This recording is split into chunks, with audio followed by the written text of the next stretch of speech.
Hello, my name is Anna and I love trying vintage recipes. So today I'm trying 3 sandwich recipes from 1968. Today's recipes come to us from Better Homes and Gardens Cooking for Two. I'm revisiting this cookbook. I previously made a recipe for bacon big boys from this book and they were incredible. I've made them several times since. I'll chat more about this book a little bit later. I'm making 3 different sandwiches today and the one that I am starting with is called Cheese Buns Deluxe. I'm a huge fan of cheese. This is a toasted sandwich. I'm in, let's go. So basically I'm gonna combine all of these ingredients into a spread to put on this bun and toast. And I assure you that is flour on top. These are like artisan hamburger buns. And yeah, that is not mold, it is flour. We start with mayonnaise. I also had the option of using salad dressing. Here in the US, usually salad dressing means something like Miracle Whip, and that's not really something that I keep in the house. So we went with good old Hellmann's. And some chopped black olives. It's a good thing I'm an olive fan. I know not all of you are. Some green onion, a tiny, teeny little bit of curry powder. Barely even coming out of there, come on. Oh boy, and some sharp processed cheese. I know some of you are gonna come after me for this. Don't shoot the messenger. I'm making a recipe from the late 60s. Sometimes we're just gonna use some processed cheese. In fact, I think we might be using processed cheese in like every one of these recipes, so hold on to your hats. And I've got my little burger bun. I need to go ahead and toast this. I'm gonna toast my hamburger bun in this little beauty. Baidim actually reached out to ask if I would like to try one of these, if they would send it to me. And I was like, you don't have to twist my arm. That thing is so cute. I would love to give it a try. It's got this really cool retro vibe to it. I really love the color. It comes in sort of a buttery yellow as well. This is cozy green. It comes with a lot of settings, which is nice. This is kind of perfect for my husband and I, mostly because there's just 2 of us. So I've been using this for a few days and I really like it so far. So I'm gonna throw this in here to toast for a few minutes. Nice and toasty. And now I get to spread my little mixture on here. These are gonna be open-faced sandwiches, so I don't have to worry about trying to close these.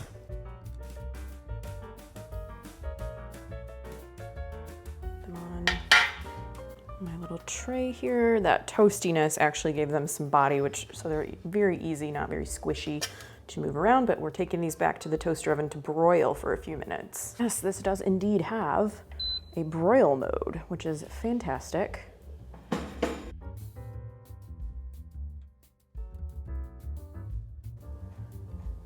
We'll do like 3 minutes and see, I'll kind of just see what it looks like. If you're interested in one of these toaster ovens for yourself, Baidim actually did provide me a 10% discount code that will also get you a free glass tea bottle. So I will put that on the screen now and I will also include it in the description down below. These look great, I am excited. Just another little bit of a close-up for you of this toasty, beautiful goodness. Okay, yes, perfect. This took like no time at all and I can't wait to give it a taste. Melty, delicious. That tiny bit of curry powder really adds something to it. I didn't use spicy curry powder, but you certainly could if you wanted it to be a little more zesty. It just has a delicious flavor. Of course, you have to like all of these things. You have to be fine with processed cheese. You have to be fine with black olives. You know, I do suppose you probably could do this with just regular cheese too. It's not gonna be smooth and melty in quite the same way, but I think it could still be delicious. If you have an aversion to processed cheese, just try some cheddar cheese and I think you would love this. I love it the way it is though. Next up, I am making roast beef champions. I did a little bit of prep work for this one. I made the sandwich spread ahead of time. To make the spread, I combined some sour cream, onion soup mix, some horseradish, and just a little sprinkling of pepper. I went ahead and I whisked all of that together, covered it, and put it in the fridge until I was ready to use it. And that's what it looks like now. It smells really good. I think this sandwich is very much about this spread. So I'm supposed to start with 2 slices of dark rye, and I am fully aware that this is not dark rye. This is seedless rye that I had left over from my 1980s video. If you haven't watched that yet, I'll link in the description down below. And I really just wanted to use this up, so I understand the flavor of the sandwich may change if I had used dark rye. So the first step is to spread my bread with butter. And I feel like this step is very common in like vintage sandwich recipes. It's not something we do quite as often today, at least not in the US, maybe for like tea sandwiches or something in the UK. I think it's a good step. It kind of forms a little bit of a seal. I'm out of butter, I gotta go get some. So when I do put my sandwich spread on this, it should, like the butter should form a little bit of a barrier so my bread doesn't sog up. Speaking of my sandwich spread, that's what comes next. I'm just making one sandwich here. I actually did make a full recipe of the spread because I thought I would maybe like it, you know, to have it again. I don't want to go too crazy on this though. I think that this is going to be like pretty flavorful. That's where we're at so far. Top 2 slices with roast beef. I just got a little bit of roast beef at the deli today at the grocery store. I don't buy it super often, so not a common ingredient for me. It's a little bit fallen apart, but we'll do our best. I think I bought enough for like 2 sandwiches, so maybe I'll make this again tomorrow for lunch. It says some leaf lettuce. I just have romaine lettuce, again, a thing that I really wanted to use up. Also, I was mistaken, this sandwich does not have any processed cheese on it. So that should make some of you very happy.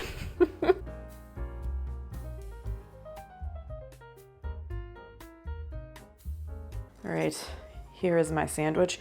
Before I try it though, I wanted to mention, I keep forgetting throughout this whole video, I wanted to mention a channel called Sandwiches of History. So if you like retro sandwich recipes, you're gonna love this channel. They do a different sandwich every day, like throughout many, many years. So, you know, early 1900s, probably even before, up through whenever. So if you're a sandwich fan, you definitely wanna check that channel out. But now I'm gonna try, actually, let's look at a little cross section.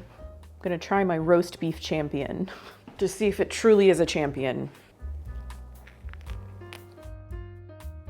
Yeah, it's the sandwich spread. Just as I predicted, most of the flavor that I'm getting is coming from that spread. Sorry, the bread is kind of sticking to my teeth, hold on. It's got a lot of very flavorful ingredients in it, especially that horseradish. That really sticks out to me in a good way. It's like not overpowering, there's not like a ton in it. You could even probably add a little bit more if you want a more of a kick from this sandwich, but I would say it's pretty tasty. Would it have been a little bit different with some dark rye bread? Yes, I'm sure it would have, but I do get that rye flavor, maybe not quite as much, and the texture of this bread is a little softer, but I think it's pretty tasty. I would definitely make that spread again to try on some other sandwiches. So for my last sandwich, I'm gonna be making these ham and egg rolls. This recipe took quite a lot of slicing and dicing of ingredients, so I went ahead and did all of that ahead of time. So basically, I'm just gonna mix it all up for you here on camera. Combine all ingredients except buns, of course. So that is some diced ham. Ooh, did I make this big enough bowl? And your favorite processed cheese. I know. I know. Some green pimento stuffed olives. This is half of a hard-cooked egg. Again, I'm cutting this recipe in half. So the other half of that hard-cooked egg is in my belly now. Some green onion, and then a couple of like sauces to bind this together. This is mayonnaise. Again, you can use salad dressing, but we are not really a Miracle Whip household. And some chili sauce. Yes, actual chili sauce. I went ahead and bought a bottle because I think it's popping up in a few more of the recipes that I'm gonna be cooking. So it's not an ingredient I use very often. I have a feeling this is actually gonna be pretty delicious. I know it's a lot of things mixed together and it might be a little scary, but we're gonna get through this together. This isn't something you eat cold, by the way. No. This is something that you spread onto a bun and bake. So this is all gonna be heated up. But first I have to put some butter on this. And again, these are like artisan buns. That is not mold, that is flour. And the filling I made, this amount of filling, is actually for 2 sandwiches. I'm just making 1 sandwich. So, you know, I'll make another sandwich another time. I have to wrap this in foil. By the way, I love these foil sheets. I got a big box at Costco. So I'm gonna build it in here.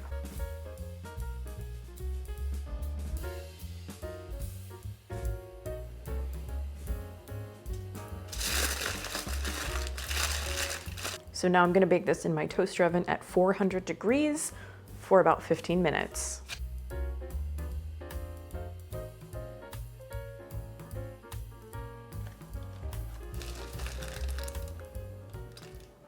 I attempted to cut this in half and it was a little too squishy to do that. So I'm just gonna try to eat it as is. I let it cool for a couple minutes, which I think is advisable because basically if it's hot and melty, it's just gonna squish right out.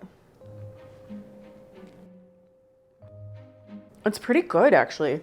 So it kind of reminds me of these hot ham and cheese sandwiches that my mom used to make, where it was basically like a melty cheese with ham and Dijon mustard that you would wrap in foil and bake. Very similar to this. But it's kind of like a combo of that and egg salad, and I don't hate it. I think you have to like all of the components in order to enjoy this sandwich. But the flavors, when you put them all together, they actually do work. It's kind of like creamy and tangy, and then you get the salt from like the ham and the olives. Surprisingly good. It seems like it might be a little overwhelming, but I think once you mix it and you bake it and it melts all together, it just kind of makes a really cohesive sandwich. Today's recipes came from Better Homes and Gardens Cooking for Two. This book was originally published in 1968, and I'm actually revisiting this book for this video about 2 years ago. And I cannot even believe that I have been making videos for over 2 years at this point. I made a video for Bacon Big Boys, and that is a Bacon Big Boy. They were really good. I mean, I don't think that there's a lot in there that you could hate. It was basically a hot dog with cheese and mustard wrapped in bacon and then broiled, and delicious, like so good. I've made them a few more times. And when I wanted to make a few retro sandwich recipes, I thought this would be an excellent place to start because they do have an entire chapter that is just sandwiches and also cooking for two. I love it. You know how I love to cut recipes in half because I don't want a huge quantity of food. I am making enough videos and enough food for, yeah, I don't need to make more than I need. So this is kind of the perfect solution. Now, I mean, I love most cookbooks that are for two people because I live in a small household. And, you know, there are lots of great recipes in here. I will link my original video in the description down below. I love Better Homes and Gardens books in general. I think they're great. These, like, you know, I've cooked from the big Better Homes and Gardens cookbook, but I also like these really skinny ones that they did in like the 60s and 70s. I just find that they usually have a lot of interesting recipes, a lot of good recipes, and they also contain like full menus of things. If I'm remembering correctly, this book also had some desserts for two in it, which exciting.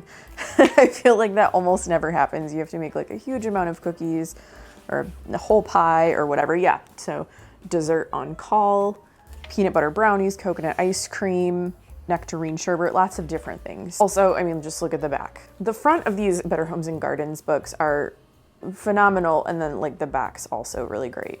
As for the sandwiches I made today, they were all pretty tasty and all just kind of like a little bit different than an everyday sandwich, whatever that looks like. I feel like when we have sandwiches, a lot of times maybe we get into a routine of having the same thing over and over, you know, turkey sandwich, Swiss cheese, mayo, like done. I myself love a good club sandwich, and that kind of has like a lot of meats and a lot of different things on it. I appreciated that these were all things that I really hadn't exactly tried before.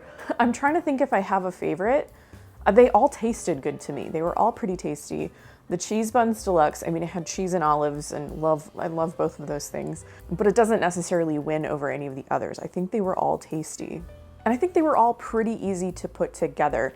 The roast beef sandwich, the only cold sandwich out of the three that I made, the star of that one was really that sandwich spread. I still have a little bit left and I plan on using it. I have, you know, some other deli meat and I plan on using it on some other sandwiches too. Actually, maybe even a burger. I think that spread would really be delicious on like maybe a grilled burger. But yeah, I mean, this book, there's an entire chapter that is just sandwiches. Sandwiches good for a twosome. Peanut butter special. That would have been a good one to do. I hadn't even thought of doing a peanut butter sandwich. Maybe see, it's hard for me to remember.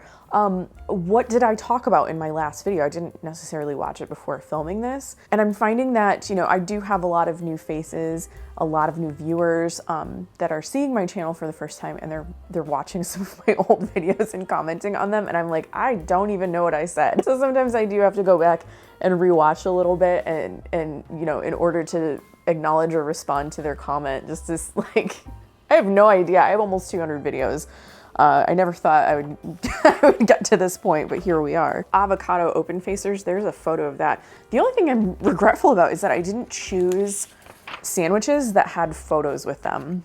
Unfortunately, not every recipe in this book has a photo that goes with it. When I can, I do like to compare how my dish came out versus what the dish looks like in the cookbook, when they do have photos. But sandwiches always, they kind of make for a good quick lunch, or certain things that you can put together ahead of time.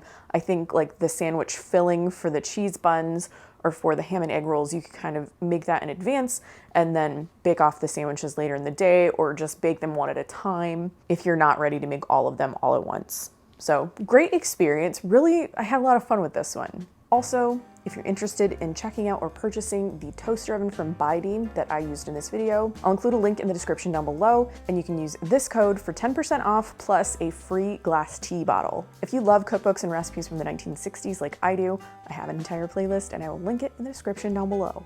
I hope you liked this video. If you did, please give it a thumbs up and subscribe to my channel if you haven't already. I post videos about food, vintage cookbooks, and retro recipes every week. Thanks again, and I'll see you in my next video. Bye.